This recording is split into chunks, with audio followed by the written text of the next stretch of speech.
Divine soul, the core of consciousness and transcendence. The essence of the divine soul. In cultivation philosophy, the concept of the divine soul represents one of the deepest and most profound aspects of existence, far beyond the physical body and even beyond ordinary spiritual awareness. It is often described as the true self, the core of consciousness, and the origin of perception, memory, and identity. While the body serves as a vessel and chi acts as the energy that sustains life, the divine soul is the essence that experiences reality itself. Without it, there is no awareness, no thought, and no sense of existence. It is the silent observer behind every action, the presence that remains constant even as the body changes, ages, and eventually fades.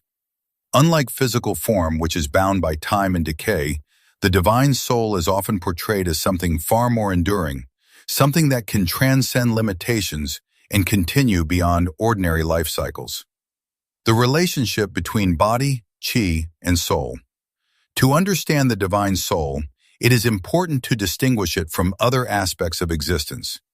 In most cultivation systems, a person is composed of three primary layers: the body, the energy, and the soul. The body is the physical structure, subject to growth, injury, and death. Chi is the life force that flows through the body, enabling movement, vitality, and cultivation.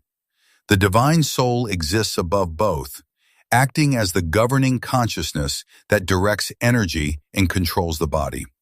If the body is destroyed, it can sometimes be rebuilt or replaced. If chi is depleted, it can be replenished.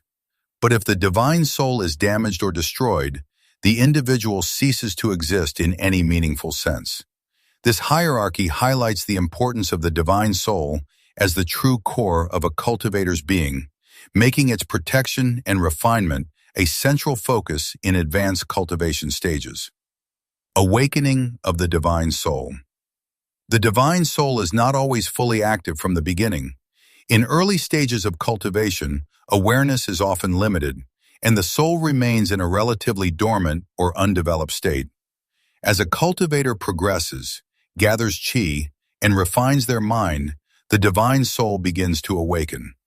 This awakening is often marked by increased perception, deeper understanding, and the ability to sense things beyond ordinary limits.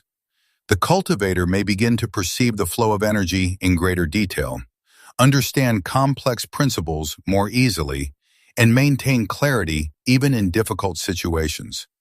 This stage is not simply about gaining power, but about expanding consciousness and breaking through the limitations of ordinary perception. The power of the divine soul. As the divine soul strengthens, it grants abilities that go beyond physical strength or energy manipulation. A powerful divine soul can extend awareness beyond the body, allowing the cultivator to sense distant environments, detect hidden threats, and even influence the surroundings through will alone. In some systems, the divine soul can be projected outward, forming a spiritual presence that exists independently of the physical body. This allows for unique abilities such as remote observation, spiritual attacks, and resistance against mental or illusion-based techniques. The strength of the divine soul also determines a cultivator's resistance to external interference, protecting against mind control, soul attacks, and psychological manipulation. In this sense, the divine soul becomes both a weapon and a shield, representing a higher level of power that surpasses purely physical or energetic capabilities. The growth and refinement of the divine soul. The development of the divine soul is not automatic and requires deliberate cultivation. This process often involves meditation, mental discipline, and the refinement of awareness. Unlike chi cultivation, which focuses on gathering and refining external energy, soul cultivation focuses on internal clarity and stability. The cultivator must calm their mind, eliminate distractions, and strengthen their sense of self. This often requires facing inner conflicts, overcoming emotional attachments, and achieving a state of mental balance. The growth of the divine soul is closely tied to comprehension, as understanding the nature of reality enhances the depth and strength of consciousness. As the divine soul refines, it becomes more stable, more powerful, and more resistant to external influence. The danger of soul damage. Despite its importance, the divine soul is also one of the most vulnerable aspects of a cultivator. Physical injuries can be healed, and energy depletion can be restored, but damage to the divine soul is far more difficult to recover from. Soul damage can lead to loss of memory, confusion, weakened consciousness, or even complete annihilation of identity. In cultivation worlds, techniques that target the soul are considered extremely dangerous, as they bypass physical defenses and attack the core of existence directly. This is why cultivators place great emphasis on protecting their divine soul, using defensive techniques, treasures, or mental discipline to safeguard it from harm. The divine soul and consciousness. The divine soul is deeply connected to consciousness and identity. It is the source of thought, awareness, and perception, making it the foundation of individuality. Without the divine soul, there is no sense of self, no ability to experience reality. This raises philosophical questions about identity and existence, as the divine soul represents the continuity of self beyond physical form. Even if the body changes or is replaced, the divine soul maintains the essence of the individual, preserving memory and identity across transformations. This concept suggests that the true self is not the body, but the consciousness that inhabits it. The divine soul in advanced cultivation. At advanced stages, the divine soul undergoes significant transformation. It may evolve into a higher form, such as a nascent soul or spiritual body, capable of existing independently of the physical vessel.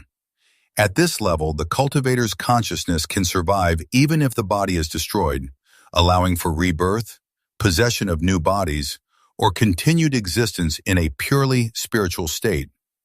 This marks a major step toward transcendence, as the cultivator is no longer entirely bound by physical limitations. The divine soul becomes the primary form of existence, with the body serving only as a temporary vessel. The dual nature of the divine soul. The divine soul is not inherently pure or righteous. It reflects the nature of the cultivator, amplifying their thoughts, emotions, and intentions.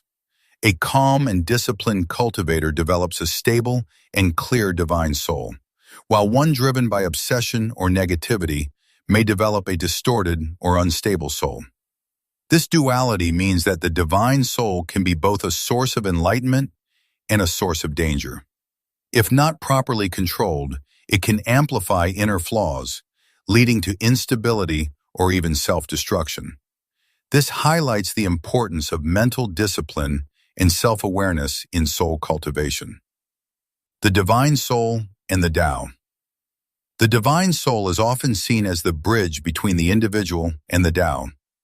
While the body interacts with the physical world and qi interacts with energy, the divine soul interacts with deeper principles of existence.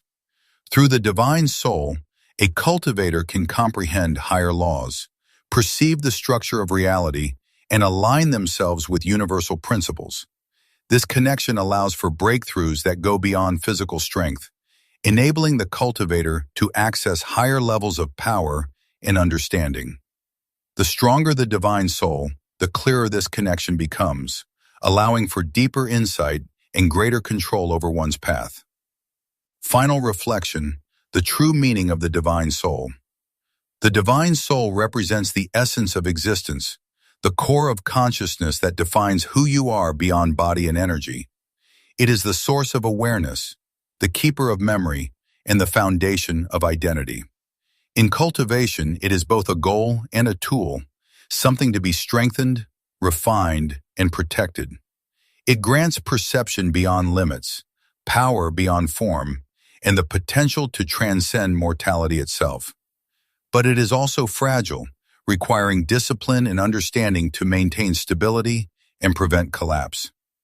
Ultimately, the divine soul is not just a concept of power, but a reflection of self, revealing that true strength does not come from the body or energy alone, but from the clarity, stability, and depth of one's own consciousness.